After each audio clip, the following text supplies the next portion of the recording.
Josh Rowe. Thanks for joining us today on Real Insight. Your resume is so long that I'm not even going to bother to explain what it is that you're doing. I'm going to pass it over to you to frame that up. Thanks for being here. Josh, give us a snapshot as to who you are. Awesome. Thanks, Mike. It's exciting to be here. Thanks for the invitation. It's been an interesting and long career I've had. I suppose I'd sum it up by saying I've been lucky enough to have worked at the intersection of this thing called the internet very, very early on in my career and the innovation that stemmed from it. So very early on, that was kind of back in the mid to late 90s, that was building out really interesting websites and other things like that, and e-commerce sites. And right through to quite recently working on things around generative AI. But in between, I've managed to work for some of the largest corporations in Australia, ANZ Bank, Medibank, Australia Post, but also I've started up a few of my own startup businesses. Yeah, and that's definitely something that I want to have a chat about, probably to kick it off, because you've been involved in a bunch of startups, but then you're also actively invested in a bunch of startups. What is a good startup? What does a good startup business look like? And what sort of stuff do you look for? Yeah, so it's if I knew the answer to that, I'd probably be be very well off. Elon Musk. Be Elon Musk potentially. I don't know if I'd want to be that man, but certainly I'd be well off. It's venture capital investing, even at the kind of the size I do it at, is a risk. Is something that you go into knowing full well that not every startup's going to succeed. And when I look at particular potential investments that I take, I look at not only the idea, but I look at who the people are who are behind it, and their vision behind what they're trying to succeed, and then also some early traction or demonstration they're trying to get some runs on the board with whatever they're trying to build out. Is it a people thing more than a tech thing? Particularly if it's a tech startup, is it about the people? People is really important. Yeah. Like the number of times I've seen, and this is both as a founder of myself, but also as an investor, that I've seen the connection between investors and startup founders come together at in-person events. That's where the nexus seems to happen, because it's that kind of establishment of that. I understand what you're on about. I understand that you not only got something which is functional and great because there's potential customers who will buy this thing and pay for it, but also that you've got the drive to execute it and make it happen. And I can see that I can see the energy, I can see your tenacity, I can see all the things that live behind you that are more than just perhaps your resume, perhaps what you've worked on in the past, whether you're a solopreneur or a startup founder, or even previous corporate entrepreneur type person. But it's that ability to connect between the founder and the investor to say, hey, I've got what it takes. Yeah, because being a tech guy myself, like I've always toyed with the idea of being involved in a startup, or it's a bit romantic, I think, to think about what it's like to build something from the ground up. But at the same token, my brain can't come to terms with what you need to know and what the size of that risk is. From my point of view, I'm thinking, well, what happens if it all goes wrong? What happens if you create a startup or invest in a startup and it doesn't work? Do you just pack it up and walk away? Is that what happens? Have you ever been involved in a situation where it hasn't worked? Yeah, absolutely. And not every startup I've been involved in has been kind of a glowing success story. There's been ones where, I've either invested my own time, my own money, and it's either, in some cases, it's either died with a very clear death, and a flat line. In other cases, it just kind of ambles along, and they're the ones where you kind of go, what's going on there? And sometimes, founders are like, can we have some more money to tip in for a follow-on round, or do this or do that? And it's that, well, what do we do next? But if I reflect on my own experience, my very first foray to getting involved in a startup was actually back when I was at university. And so I actually started my very first business.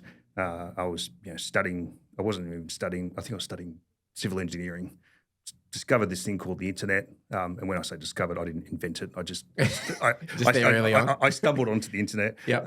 Back when there was literally 30 million people globally using the internet, and so I thought this is really cool, and I literally started selling website pages and e-commerce sites for people in Australia to say, hey, get online.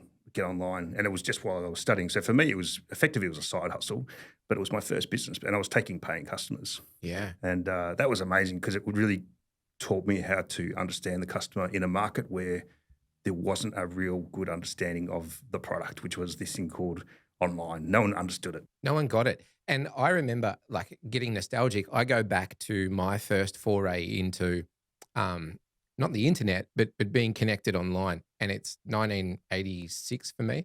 And I've got a Commodore 64. And I watched Weird Science. And I was introduced to the modem. And back then I was like, okay, well, what do you do with the modem? So Mum bought me a modem from Maxwell's in Abbotsford, which was like the place to go for computer stuff at the time. And I used to connect to bulletin boards. And there was one that I used to connect to that was called The Island, BBS. And it was literally just people posting stuff, and it was not in real time, and it was there, and I didn't really get it. But when I go back and I think, if I'd been smart enough to think of, creating a startup or something for the internet that was coming, because the bulletin board connectivity was like internet, 0.05. That was social media. Yeah. Back then. I was on kind of BBS at a similar kind of time too. And for me, it was Melbourne PC user group type thing, and same kind of thing, dial in, connect. It was kind of revolved around not just messaging, but downloading files and getting the latest, free software, freemium, can't remember the names, shareware and all that kind of stuff. Yep. It was all about, software exchange. So it was the movement from swapping floppy disks to then moving to online exchange of software. That was back then. It was the using online BBS as a way of swapping files. Yeah. So freaky stuff. I remember then my first internet experience, because I didn't have the internet at home until I was probably 20. I didn't necessarily come from a very wealthy home, so that was a luxury. But I remember going to an internet cafe in Greensborough, and this is probably 1996 now. It cost me $15, I think, for 10 minutes internet use, and we did nothing because we didn't know what to do. Like I was an X-Files fan. We were looking at X-Files websites and things like that. But when did it occur to you that the internet can be so much more than just like what it was for me? I didn't have that vision into this is going to be something that, that is going to change lives and you can build ecosystems in this. When did that happen for you? 1992. Yep. The Barcelona Olympics. Right. So my father at this stage was held a staff job at RMIT University. And luckily enough, what that came with was a modem connection into RMIT's internet connectivity. So basically, for me, my internet cafe was at home, which was amazing. And back then, I don't know if you remember, but sports telecasts were delayed. Yeah. So, unless you knew a phone number of someone over in the other country, there was no real way for you to find out the live, what was happening until the newspapers came out the next day. And so for me, suddenly I was connected through this thing called the internet. It was a green screen. Like I was browsing the internet using this thing called Links, it's a web browser. Yeah. And I was on there and I was able to go through and find out that this swimmer, Kieran Perkins, had absolutely smashed the 1500 world record and won gold. And so, and I was able to find that out before anyone else. And I'm just like, and it was that point where I've gone, this is amazing. Yeah. This is a fundamental breakthrough technology. And, I've only had that happen to me twice in my career that time. And now with this latest round of technology, generative AI. With the AI stuff. Yeah, but that was 1992 was that fundamental point where I've gone, oh my goodness. Yeah.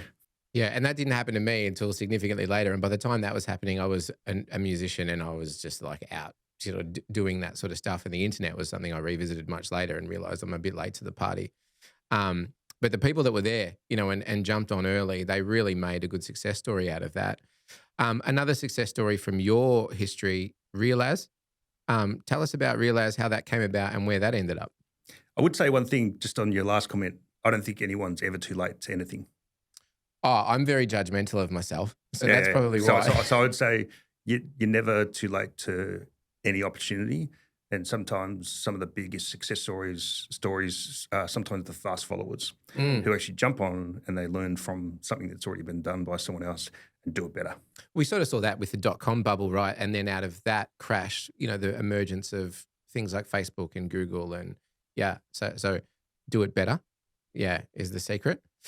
Realize, tell us about Realize. Yeah, so Realize was a really interesting opportunity for me. I'd just finished up working with Medibank, doing a really interesting role there, heading up their digital team there, doing some really exciting stuff from an enterprise perspective. And then an opportunity came up. I was introduced to some founders, some co-founders of this business who had a kind of a nub of an idea. And the idea was, we think we can match up buyers and sellers in the real estate marketplace in Australia. And the original idea was to kind of create a preferences type app website where you kind of like, buyers like, oh, here's the things I want, and sellers kind of present them together.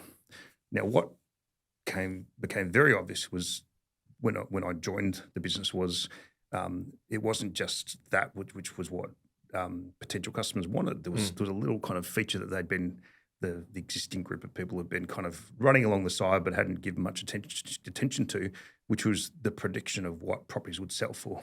Right. I suppose without making this too much of a long story, they'd the founders or the original founders of this business had partnered with RMIT University, which is where I did my undergrad computer science degree, and had basically started developing an algorithm using artificial intelligence, machine learning, to predict what properties would sell for. And it was incredibly accurate, like within 5% of what properties sold for, right across Australia, regardless of whether it was a private sale or auction. Yeah. And this was a stage, this is 2014 we're talking about, when underquoting was rife, especially in auctions where, the price that was quoted pre-auction and what they sold for would be sometimes 10, 15, 20% difference. And so people were rocking up to these auctions, buyers, and they'd be just frustrated and they just hated it. And so, and there was no rules, regulations. Yeah, back then it was open slather. It was open slather. Yeah. So, and so for me, it was one of those moments where I saw the need. I saw a market which was all driven by, the main real estate websites, and even today I'd say this, are mostly focused on the people who pay them. The people who pay them are the real estate agents and the people who sell houses. People who buy houses don't pay those real estate portals. Yeah. And so they're the third customer. They're not the first or the second customer. Yeah. And so there was a real opportunity to represent home buyers, hence Realize was born.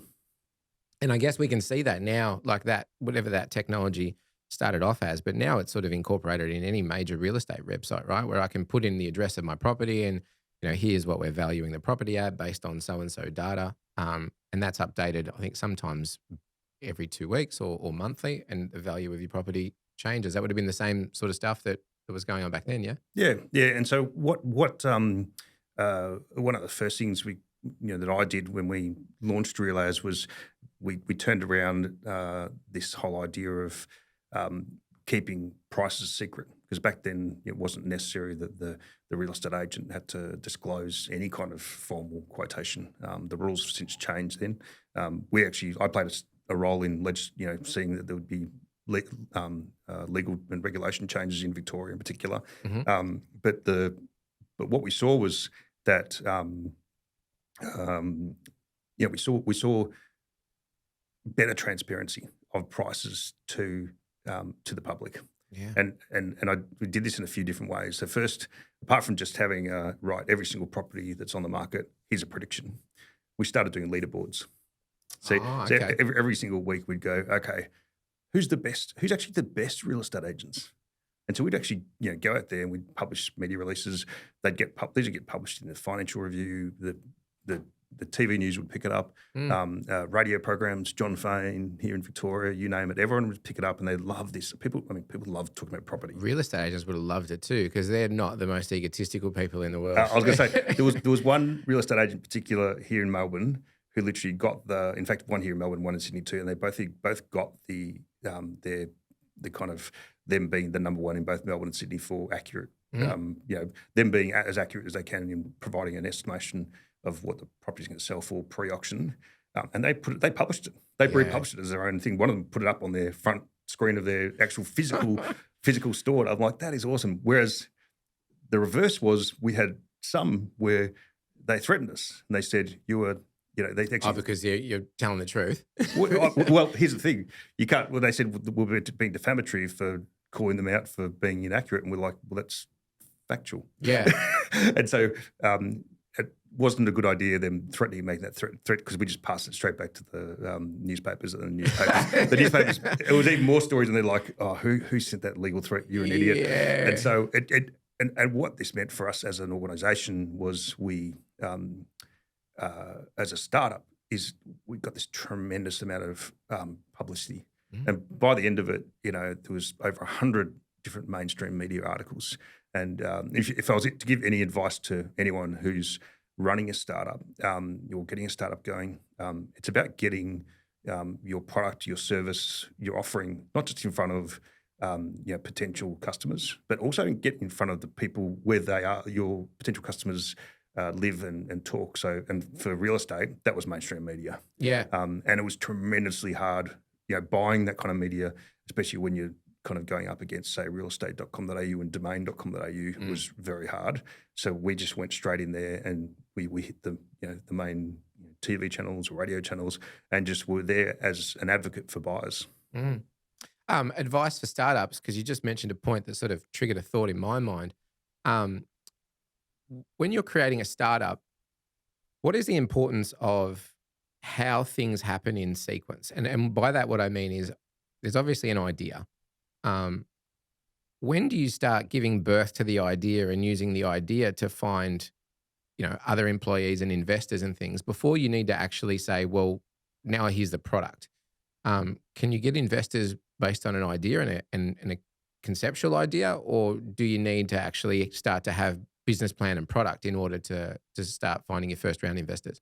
The answer is both. You can do both. I mean, it's up to how much you want to do yourself, how much investment you need, depending on the idea, I suppose. But I suppose as much time as you can bootstrap it, i.e. pay for it yourself and get things going, is a good idea.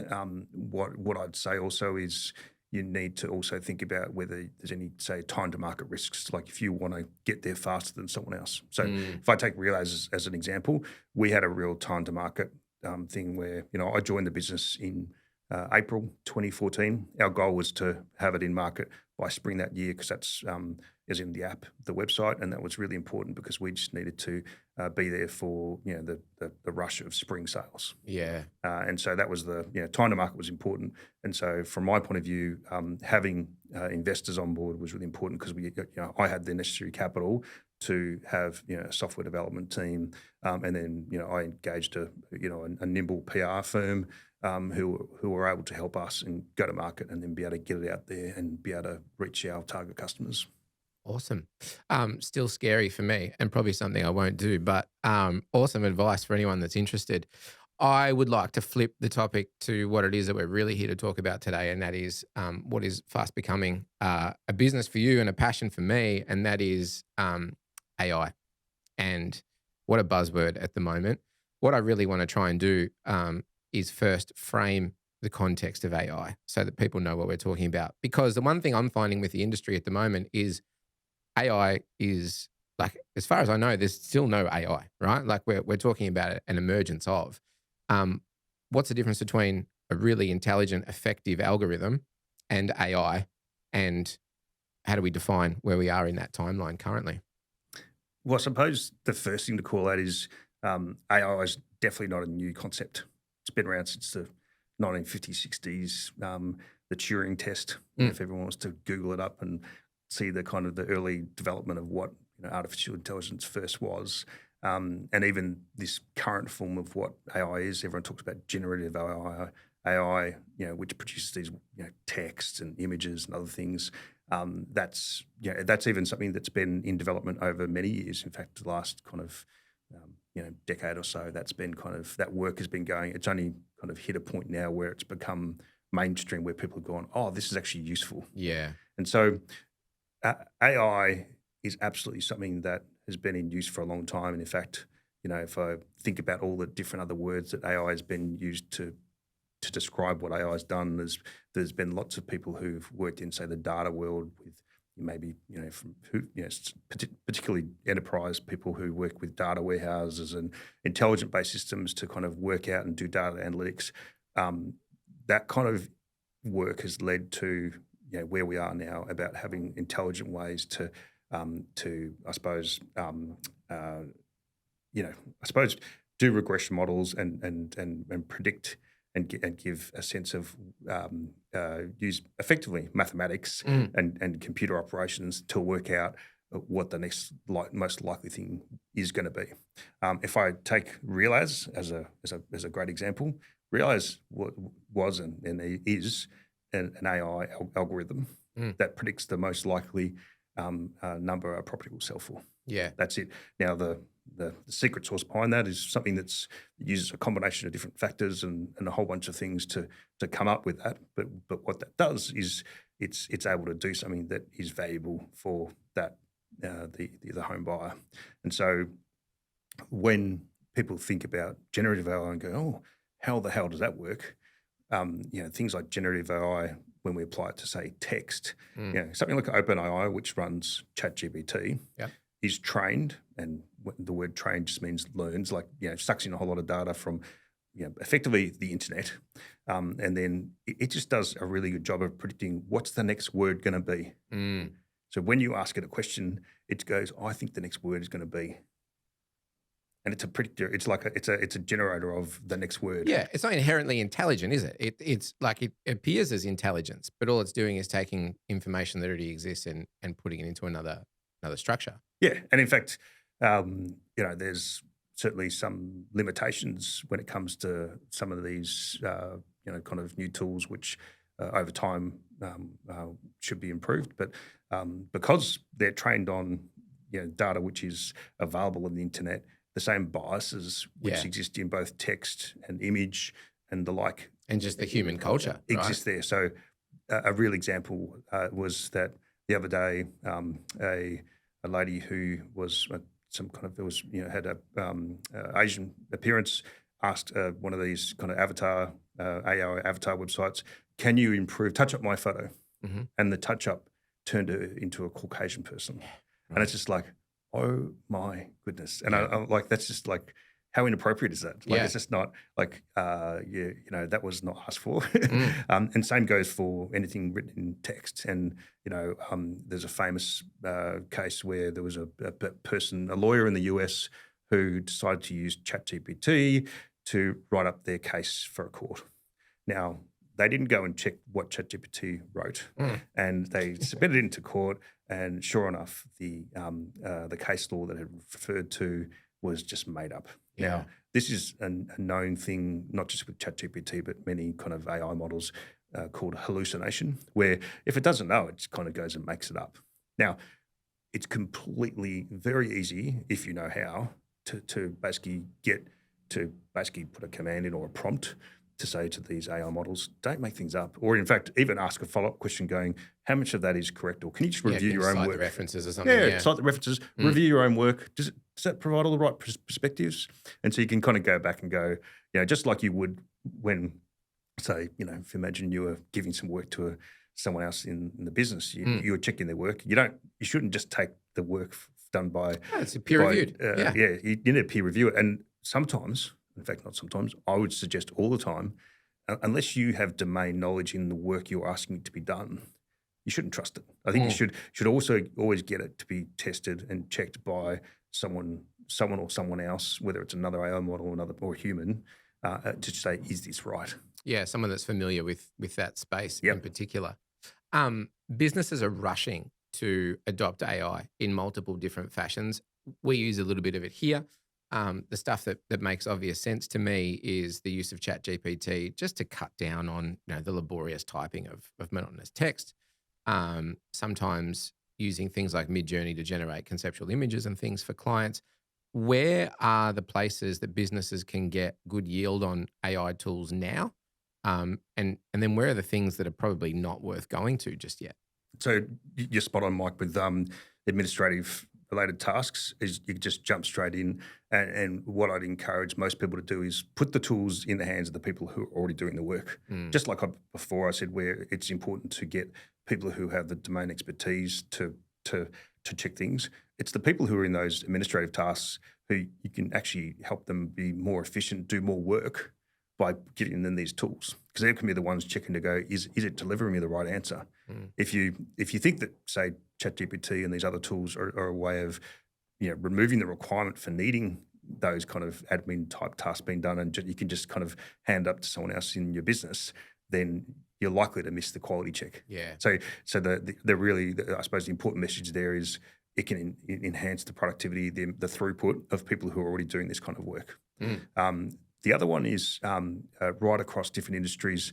There's a great opportunity to broaden perspectives and ask more questions around things. And really, I'd be using these kind of generative AI tools as a way of going, but what if if I had someone else who could just ask me a few more questions just to check my thinking?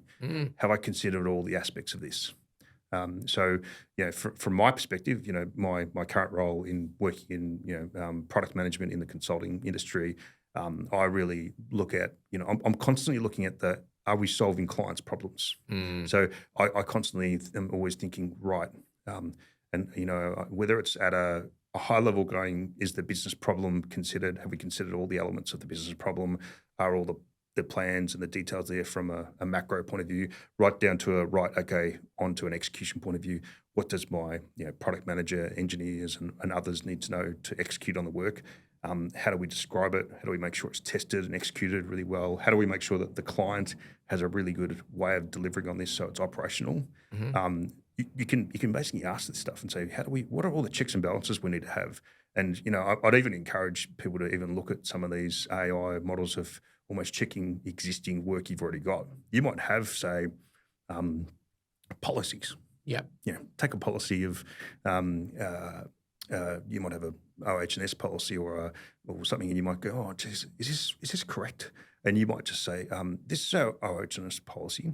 Say ChatGPT, for example. We're a business based in Melbourne, Victoria, and we need to make sure that there's this new law that's come out or new requirements, Fair Work Act, and we know that ChatGPT only goes to 2021. So you tell it, you go, right, here's the new law, and whether you point it to a URL or paste in the content, you go, here it is here. Can you just tell us whether we're up to speed? And ChatGPT will go, well, firstly, when I'm not a lawyer, like it's good. Yeah. It's got some good controls there. It's actually really good.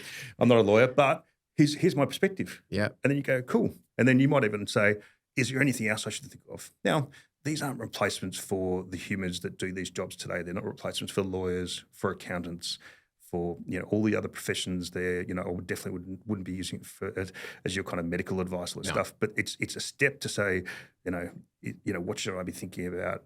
And certainly, going back to startup founders, it's a good way to test things out, because sometimes it goes, have you thought about, or have you heard of? And you go, oh no, I hadn't.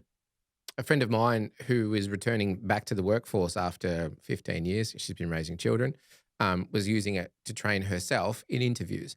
So she'd be like, I'm going for a job as a so-and-so. Can you set me up with a pretend interview? And then it would coach her through, perhaps you should say this instead, or, and really handy. Like, again, not something that I would think of, but it's got all the access to the information out there. So why not take advantage of that?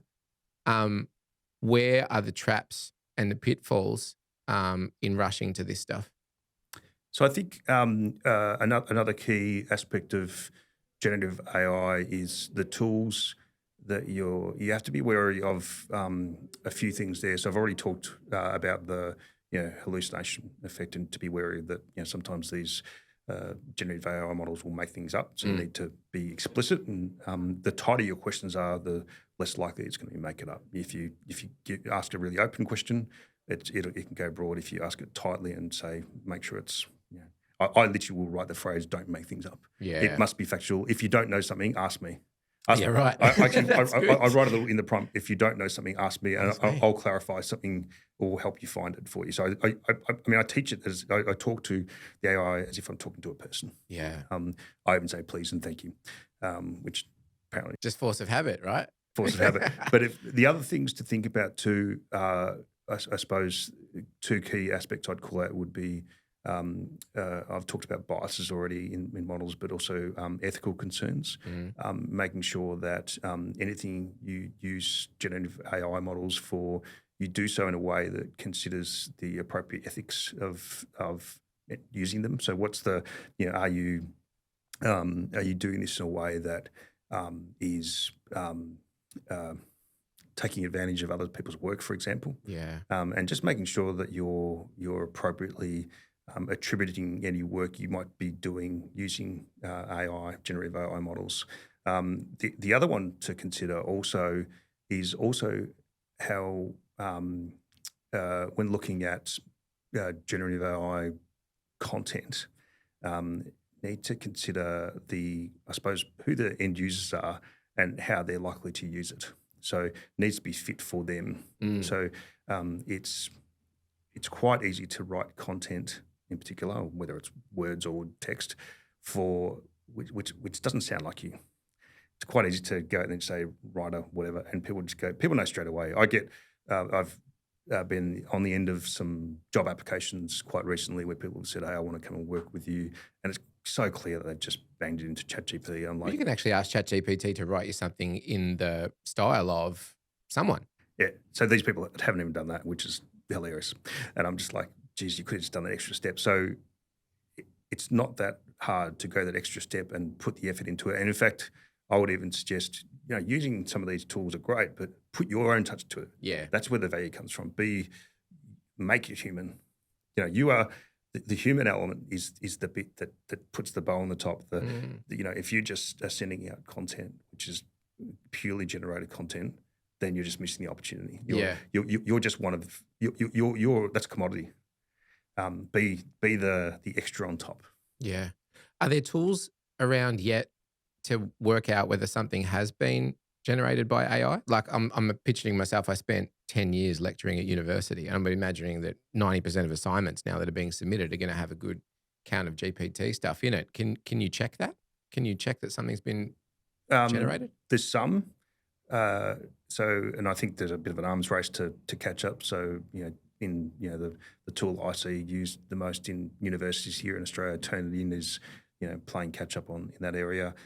What I'm seeing, I have 3 children all in kind of mixture of high school and primary school, and certainly in the high school mode, they've actually changed the way they do assessments now. And so rather than doing their key learning tasks, their KLTs, as something they might have previously done, at home, they now do it in class. Yeah, right. And so basically, it causes it means that the work the brains are there working, and there's no kind of whether there's like I don't know if the school physically blocks ChatGPT or it's literally just line of sight because of the teacher being there. But regardless, it's a very clear message. And in fact, the way that my children have spoken to me, it's, hey, that's so we can't use ChatGPT.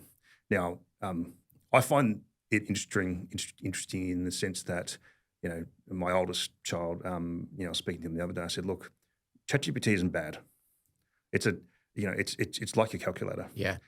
If you know how you got to the point where now you can use your calculator, that's fine. First principles.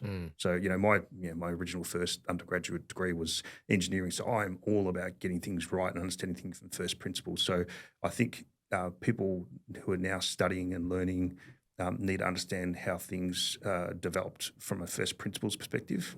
And same goes for, using these AI tools. The second one is on images. Yep. So they're already talking about putting in kind of digital watermarks into images that will start saying, oh, this is an AI generated whatever photograph, or things where it's, you go, okay, that one's done whatever. So there's some talk about that. I think that'll be harder with text, but we'll see how it goes. I always like to tinker in my mind with the concept, like what you were talking about, knowing first principles. And I use the example, I did a computer science degree in my early 20s. I was always into music. I went back and did a music degree in my mid-20s. And I was brought into wanting to create. I was never a good player of music. I was never disciplined enough to learn an instrument. I was really never disciplined enough to learn first principles, right? And then in the mid-90s, computer software came out that you could generate music with. And for me, that was like the moment for me, because not only was I not really good at learning and retaining information, but I wasn't really inspired to want to play, but I wanted to make music. I wanted to perform. I wanted to do that sort of stuff. And then when I found software that could help me do this, that was something that gave me a set of tools that I wasn't already prepared with. But the backside of that is when you're studying music with a bunch of people that have spent 10 and 15 years practicing and playing, it's like, well, you're not a real musician because you don't know how to play and you don't know how to read music. And so then there becomes this old school, new school thought of, if you don't know first principles in detail, then you don't have the right to actually jump into, the second level. Is AI going to be the thing where people go, well, actually, now it's not about the knowledge that I retain. It's not about how much stuff I can remember. It's about what I've got access to. Yeah, so it's really, I find the creative side of AI incredibly interesting. And, Google just released something the other day, and it was, it's basically a text-based kind of AI generation tool, and they were demonstrating, one of the use cases they were demonstrating was how it could help kind of build out a rap. Yeah, right. And they actually used I can't remember which musician it was who was involved in doing it. I think there was a Jay-Z one. Was it Jay-Z? Yeah, it was probably Jay-Z. Yeah. Where it sounds like Jay-Z. Like you would not know. And it's really interesting because it was, but they actually had an artist, the key was they had an artist involved. And so it was almost like showing how the artist would pick it up and then do the next thing. So it's almost like get the concepts, get the ideas right, then build on it. And so I still think there's this element of building to make it something. And generative AI helps you collaborate, build it out. So I think technology has brought us, putting aside AI, technology has brought the music industry leaps and bounds in all different kinds of ways. In the way people consume music, in the way people connect with music, particularly like the thing that I've always loved is the way that it allows you to connect with the artist. Yeah. You could never tell the artist that you like them. You could never, with social media, the way that you can connect with an audience.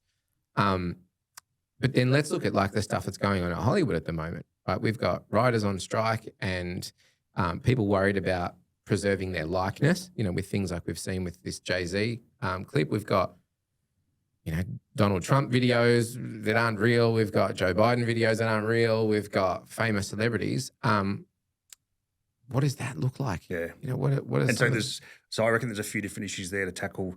So I'd say for those who are already known for content, for their words, for their voice, for their image, still or moving, I think preferences should be,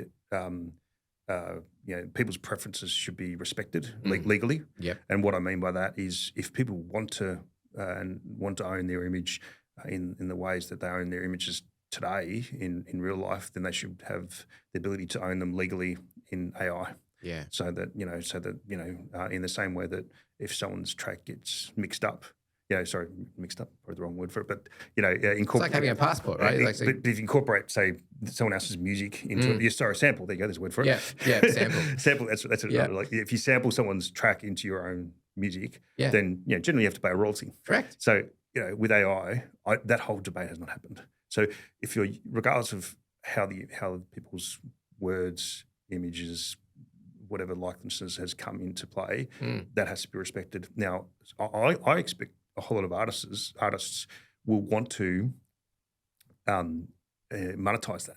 100%. They'll be like, geez, I mean, you already look at it. You can see it in Hollywood now. Well, James Earl Jones. So I'm a Star Wars fan, and James Earl Jones signed over his voice to be Darth Vader forever. Yeah. So the latest Indiana Jones, there's Harrison Ford looking as young as ever. Yeah, de-aging. And then de-aging. Same goes for Carrie Fisher, who's bless her soul, was passed away, but is still there in movies, which is just from a fan point of view, it's great. And, I just hope that and want to make sure that these people are getting, or their estates are getting paid for it.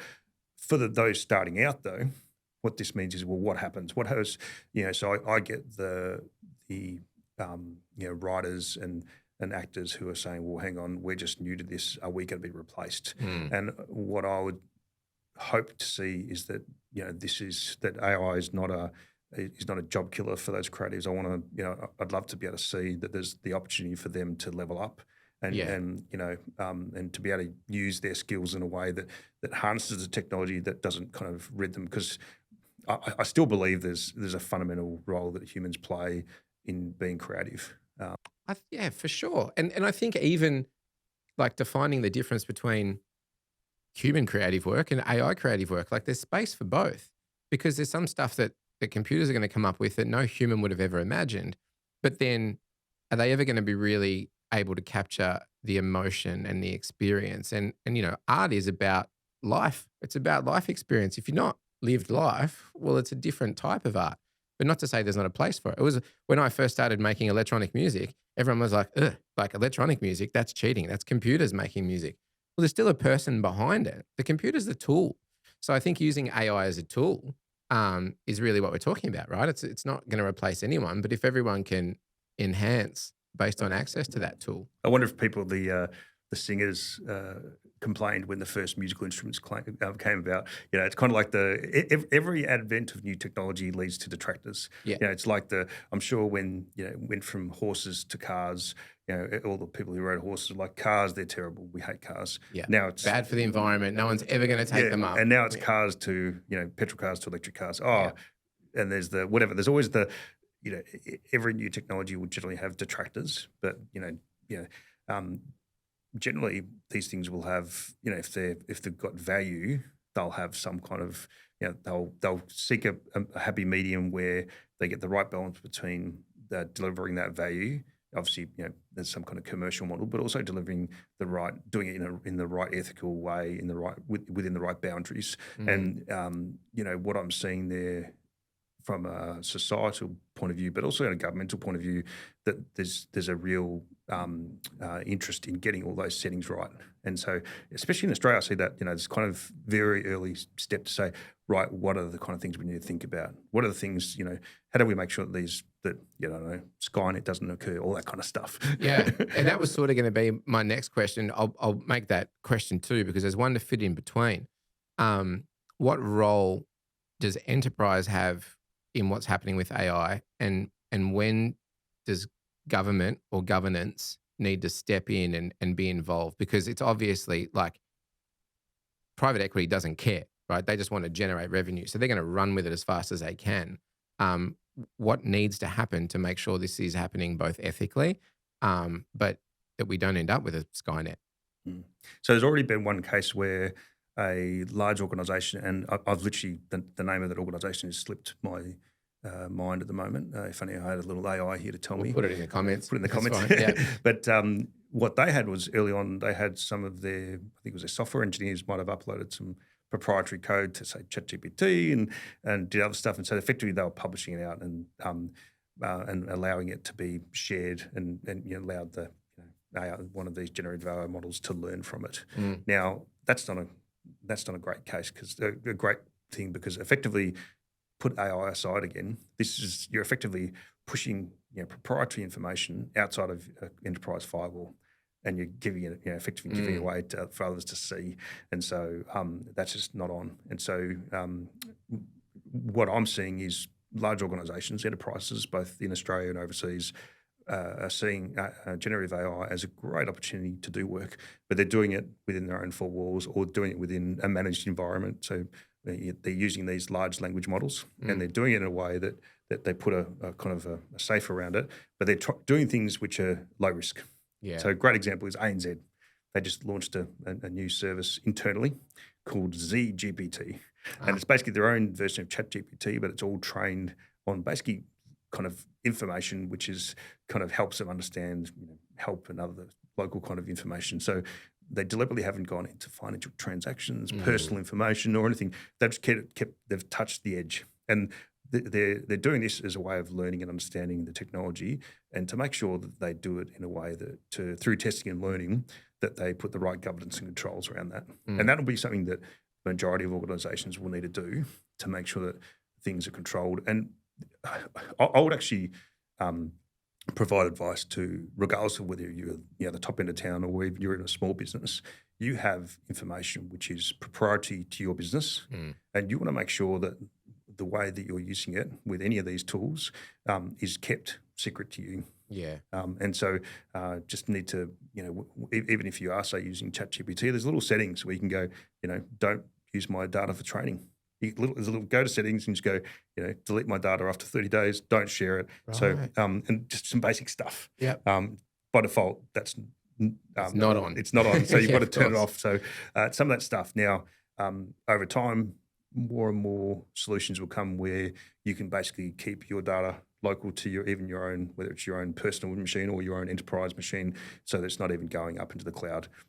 Whether things are in the cloud or not, I think is just a security question. Yeah. It's up to each kind of organisation to establish the rules there. I think the cloud is kind of, I suppose, established enough and understood enough by enterprises. But certainly people need to understand and use common sense and good governance around data and what they share with these generative AI models. Does the government have a role in this? Does the government need to get involved? I think governments absolutely need to play a role in good practices for generative AI, or just, I would say, AI in general. And the kind of things I would expect governments to do, not just locally here, but across the world, are things to put in good frameworks around ethics, good management of data, and just ensuring that knowing how, there's some who are predicting that that AI is likely to become sentient within the next decade or two. Now, I can't give you my own view on that because I'm not close enough to the different models that all these organisations are developing that I can say that that's right or wrong. But if that's the case, then that's something where you want to go, okay, well, if that's the case, if there is going to be, if these models are going to be able to think for themselves and go beyond just kind of, a human requiring to ask questions and come back, then what? What controls need to be in place, and what things do we need to put in place so we don't have obviously everyone thinks of Terminator, but whatever it is, and it could be, let's make it really boring. Let's make a much more boring thing. What if there was, that there was a financial institution that was using some kind of AI capability to, I don't know, work out the best way of managing interest payments or for home loan accounts or savings accounts or whatever. And what if it started getting it monotone and started doing things in a way that did, decide to go, oh, you know what, I'm going to start making some cash, or doing something else. I'm going to fund some more CPU and replicate myself for something else, or basically, what if it went off program? Effectively, decided to develop its own personality and did its own thing. Now, I think that doesn't exist today. That's not a real life thing. Anyone who suggests it does is telling fibs. Yeah. But it's it's something to, from a policy point of view at a government level, to think about, and that's just one of the issues from a government point of view. I think ethics, bias, proper use, all those kind of things are really important aspects that governments need to think about, because just leaving them to industry alone will get a mixture of responses. And like you said, some people will just go for profit. Yeah. So it's about saying, right, how do we create a place where we say, okay, this is our base level of expectation when it comes to doing this kind of work. Because who's the boss of OpenAI? What's his name? Sam Altman. Sam Altman. And he carries around a blue backpack now, which apparently has a detonator for all of the primary OpenAI servers. So if something was to go wrong, he pulls out the button and kills all the servers. I have never heard that story. Yeah, it's whether or not it's an internet meme or not, but yeah, anywhere Sam Altman goes, he's got a blue backpack, and in that blue backpack is the button that kills all the servers. I met him recently in Melbourne. Oh wow. Really? He did not have a blue backpack on. No? So I'm going to have to check this out. Could just be an internet meme, but it's a thing. We'll put that in the comments too. There you go. does the blue backpack exist? But you know what?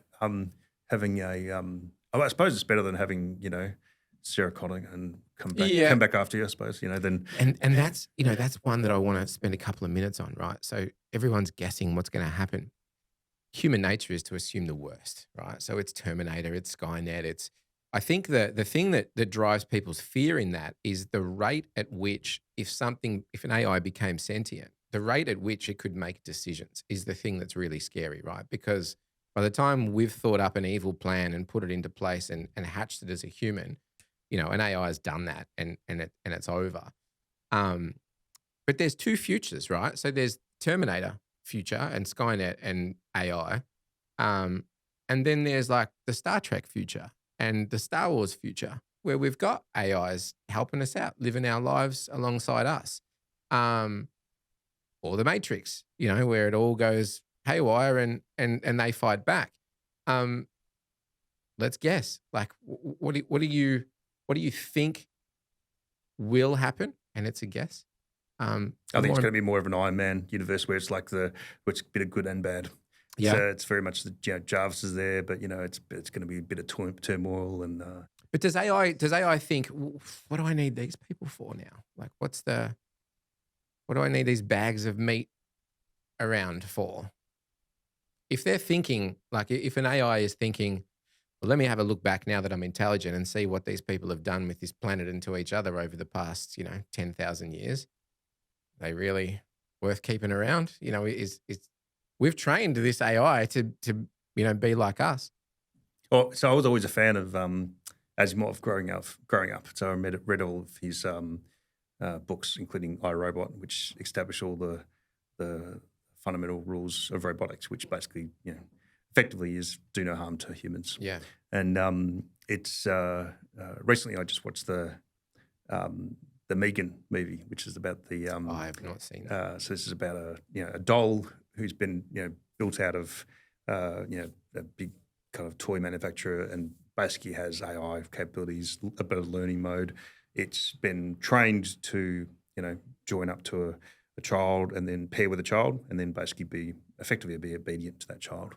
And in this case, spoiler alert for someone no one's who's seen Megan yet, but this doll ends up going to such an extent to protect this child that starts basically harming other humans to protect this child. Yeah. When these humans weren't going to kill this child, they were just bullying or doing other stuff. But it's just acting on its programming. Well, so I would say, hang on, acting on programming. Why is it killing a human? So in a couple of occasions, there's actually kills. Right. It kills. So the child it's paired with gets bullied on a camp or something occasion, and so basically takes out the other child by pushing him down a hill, and the kid gets run over by a car and that kind of stuff. And I'm just like, well, hang on. And so I'm like, that's kind of going a bit too far. And if I was that actual AI model, I'd be going, well, hang on, consequences. Wouldn't you think that you'd eventually get done for that? Like, I won't explain the rest of the movie because I'm sure there'll be some people who haven't seen it, but it's worth watching because it's kind of, I think there's a few plot holes in that, but I think that's a great example of a dumb AI because it's that AI which apparently is really great at learning just didn't see the end coming, didn't see where it finally ended, and I'm just like, so I suppose any AI who thinks that they can dominate on their own existence, you kind of go, well, how? What's their, and I know the Matrix tells us this kind of fantasy world of, well, they ended up working out that they could live off the energy of our kind of our heat of our bodies giving birth and going down tubes and all that kind of stuff. But it's I think we're a long way off that kind of thing happening. But we're probably nearer to seeing technology being used for more, well, I'd say things which are more around, I don't know, social engineering and other stuff, using this technology where perhaps in the past where you would have been really easy to spot someone trying to text you, email you and convince you to hand over cash.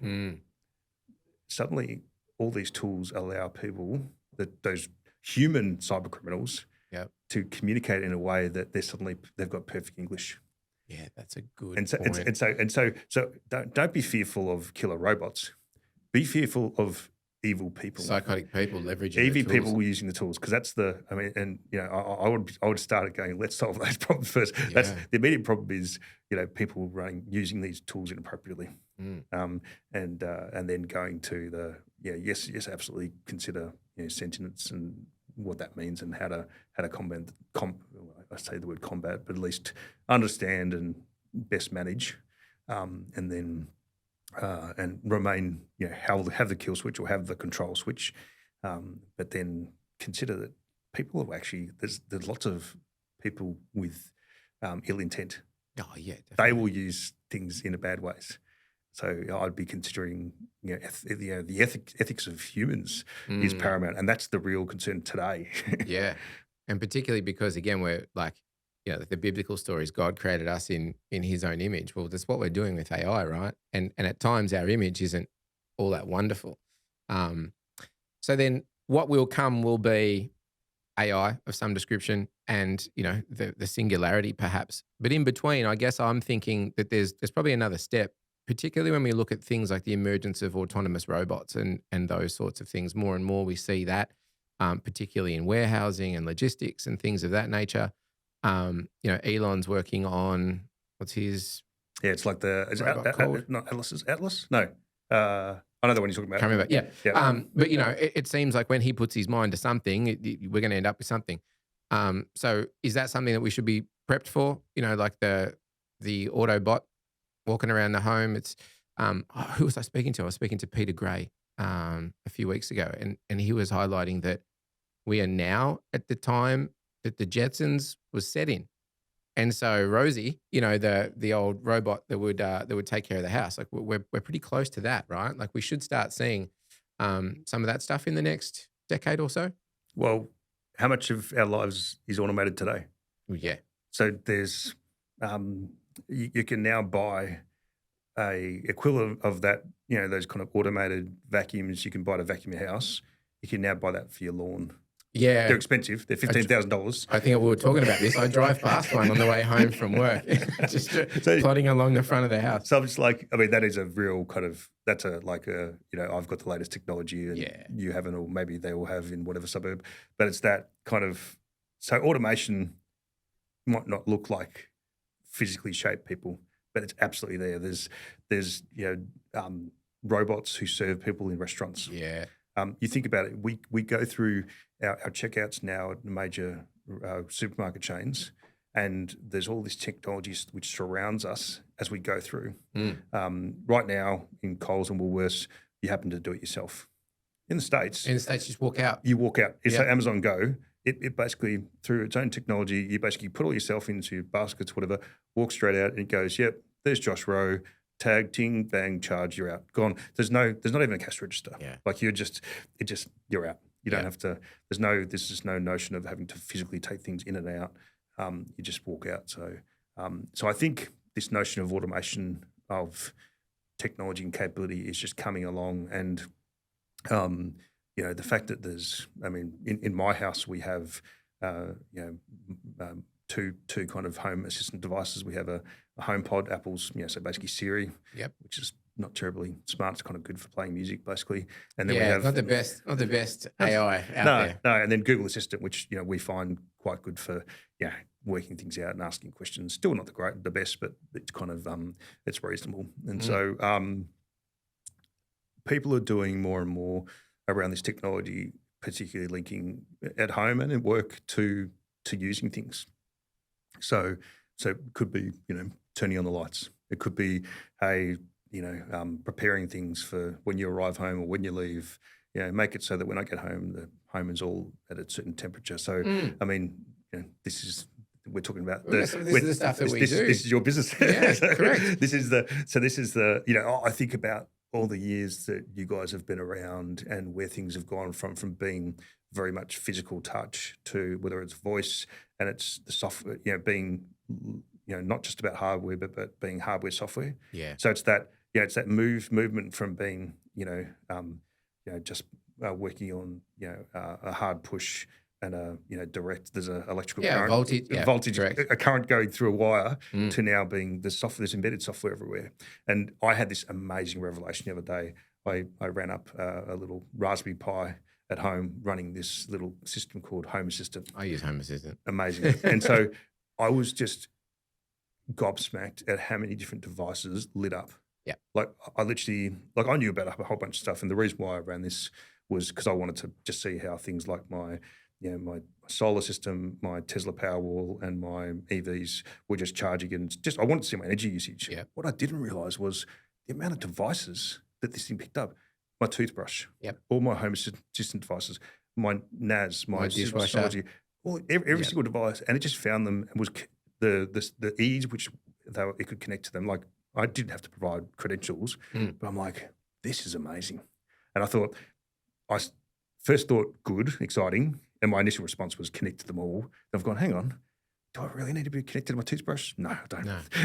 And so I restarted the whole thing. I said, right, I'm just here for energy. But I also thought, well, hang on, there's real opportunities here for controlling and managing stuff. And a good friend of mine, a technology journalist, a gentleman by the name of Paul Woolbeck, said to me probably a decade ago now, I remember him saying to me, all these Internet of Things devices, because he asked back then, he's like, I wonder how many of them have thought about the security that's around them.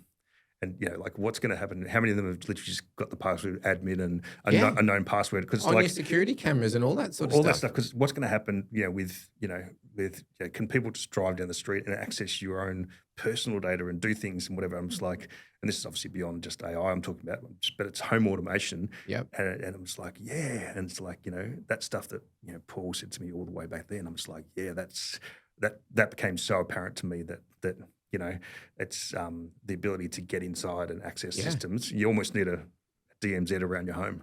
Well, I used to play a video game called Watch Dogs, and Watch Dogs it's like a hacker culture game, and you are fighting back against this thing called CTOS, which is City CTOS. So it's the operating system that runs the city.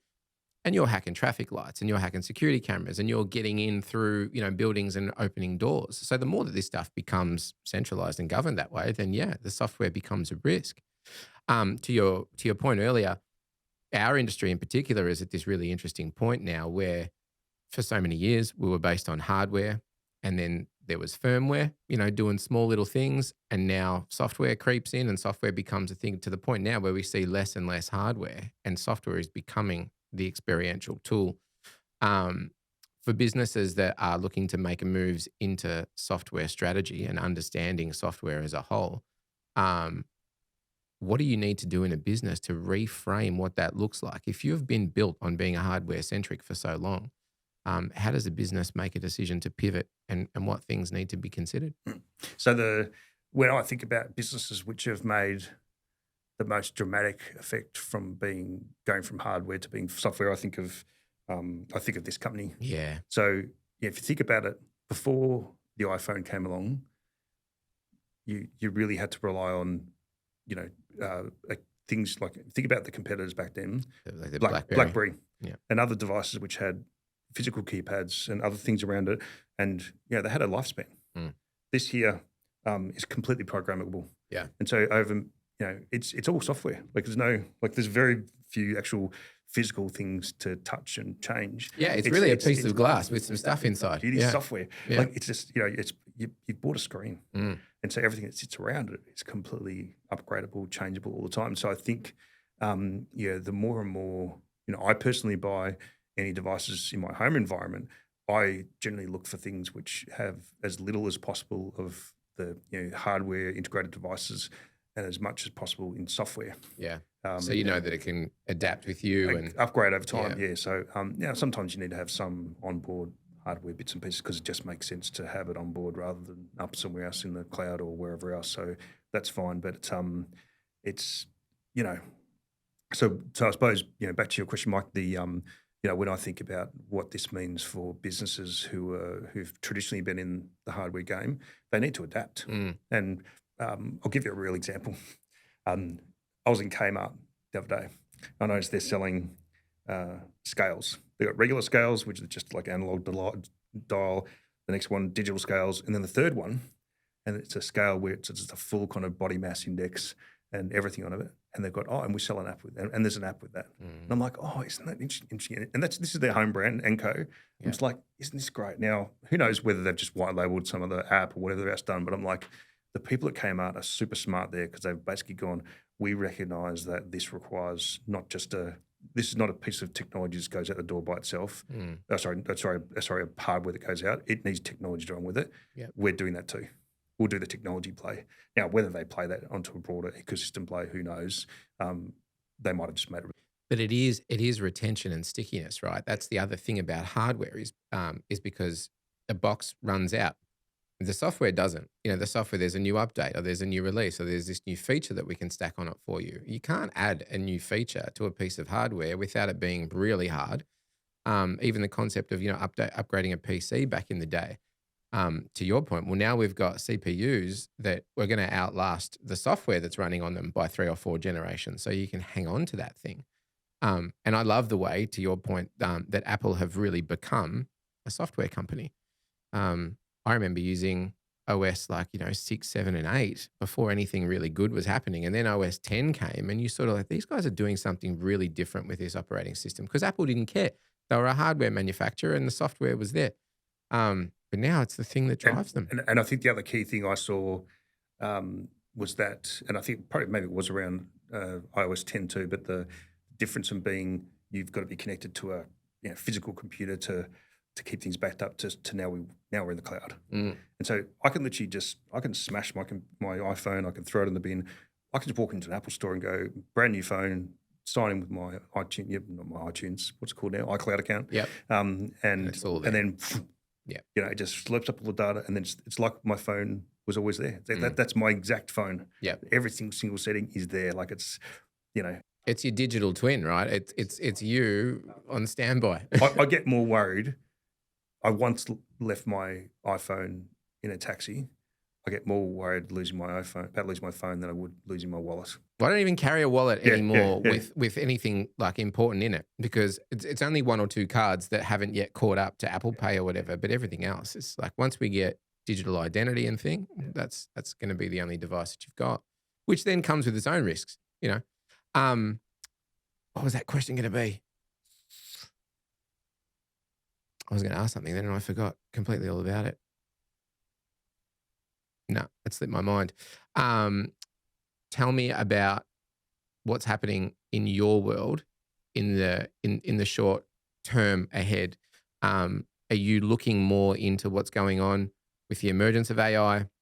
Is it about business and practice and incorporating into that? What is your really hot button for the next little while? Yeah, so I'm really looking at practical uses of AI in kind of medium and large size businesses, and how it can affect real change and real opportunities right now. So it's about saying, right, whether it's the first steps an organisation might take, or whether it's they've already done some work and they want to take the next step, and so it's saying, okay, how can we use this, and what are the practical ways that we can use this?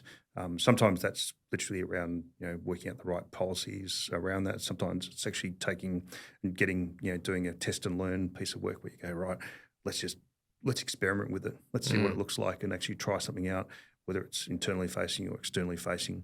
But it's exploring it and understanding it. So there's certainly a fair bit of education that I'm doing, and with different people I'm working with out there in different enterprises, but also actual practical work. We're actually delivering real outcomes where people can actually use the technology to actually deliver something that's valuable. If you were a betting man and someone said, how long until we see a true AI, what would you be anticipating? I'm not going to hold you to it. Yeah, so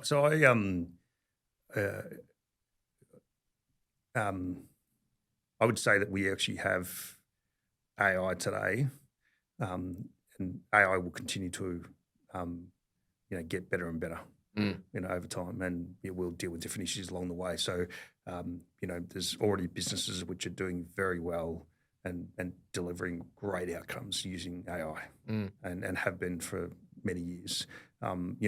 previously it was, AI being used very mathematically. Yeah. So behind the scenes, there was all these different things that just no one ever saw them. No one got to use a consumer grade version of AI, and particularly generative AI. So it was like, so it was mostly kind of enterprise grade versions of machine learning and AI that happened behind the scenes. So no one, it never went out and, so say Relays, for example, we never went out and then said, hey, we're all about AI, because it was just like no one knew what AI meant. So it's just like whatever, we use the word algorithm, and, it was more focused on the value it delivered.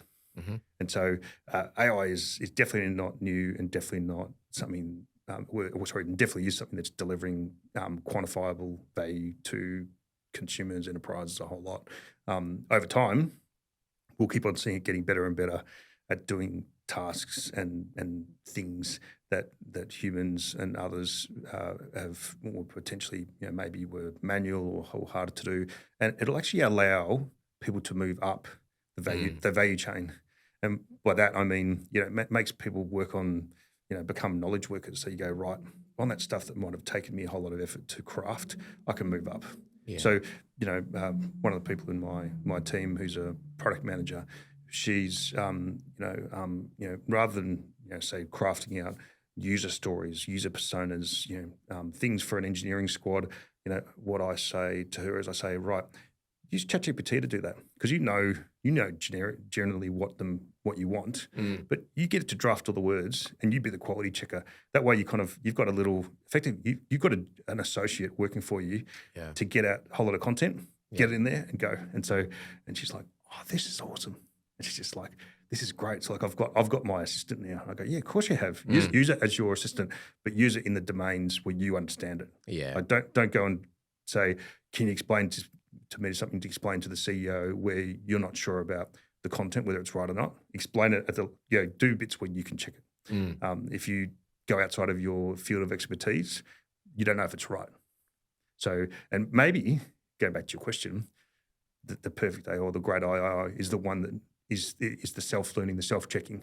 It's the one that goes, did I get it right? It's the one that goes, am I checking things? Have I considered perspectives? Whatever. And if anything, perhaps some of the AIs and I suppose the personas that might come out from AIs might even express different opinions. Do we ever see true sentience? Do we ever see an artificial intelligence that is conscious? I think sentience will arrive. There will be an artificial intelligence which will get to a stage where, and I believe it will be within my lifetime. Some people suggested within the next 10 to 20 years. Yeah, well, the 2030s seem to be where everyone's landing, going it'll be sort of 2035 or thereabouts. Toby Walsh has written a whole book on this, so it's a really good read on that. And he talks about a lot about that kind of future state. And, it's one of those ones where it's like, so it's kind of, I don't know enough about the underlying technology to go, yes, I can pin it at a certain decade, but I can definitely tell you now it's not there. So I know it's not there. I know it's not there, but whether there's there's always more work being done at an academic level and a research level that might be certainly further ahead than where we are. Either way, when it arrives, it's going to be the biggest thing I think we've ever seen, right, in the history of anything that we've ever done. It's really about what happens after that. So in my career, apart from I literally equate the advent of AI and generative AI equivalent to the initial boom of the internet. That's the quantification. That's the size of the change I'm seeing now from a technology and kind of social change point of view. And I've been through all these other different changes, whether it's the e-com boom or other kind of key tech changes. But the advent of the internet and AI and generative AI are in my view, the two biggest things I've seen. And I wouldn't say that lightly. I wouldn't just call. For me, I don't just jump on bandwagons. They're substantially, substantial changes. Well, if all goes wrong, it could be the last big invention that we ever came up with as well, right? It could be the final one. Josh, that's it.